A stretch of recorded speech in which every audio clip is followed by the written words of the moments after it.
Hello everyone and welcome back to a new video. In this video, I'm gonna show you guys how you can fade music in Adobe After Effects. So if you guys want to learn how to do it, just follow the steps that I'm gonna show you.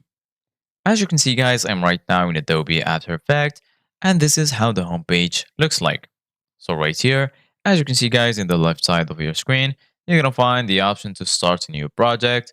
Here you can open a new project and right here you're gonna find new team project and open a team project. So right now, go ahead and click on a new project or we're gonna click on create new. And then once you do that, go ahead and choose the file you want to work with.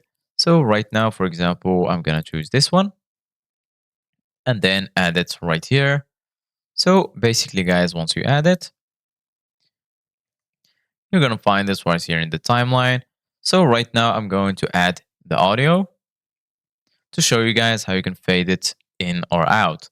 So I'm going to right click right here, click on import, and then click on file. And then I'm going to choose this audio file, for example.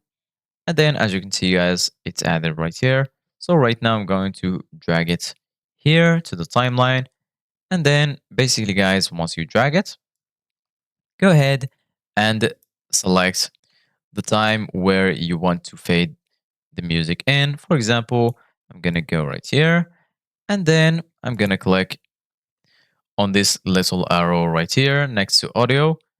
And then once you click on that, you're going to find audio. Go ahead and click again on this little arrow. Then go ahead and click right now, click on this little stopwatch icon to create a keyframe. And then once you do that right here, you're going to find the decibels. So go ahead and drag it to the right or to the left. So I'm going to drag it to the right. And right here, it will be faded in.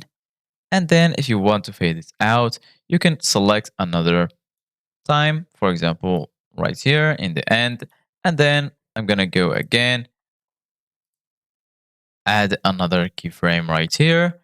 And then once you do that, you can again select if you want to drag it to the right or to the left to increase or decrease the decibels. So I'm going to make it fade out right here. And then as you can see, guys, right now, as I drag the time indicator, the audio level is changing. So this is it guys for today's video. Thank you guys for watching. See you guys in the next video.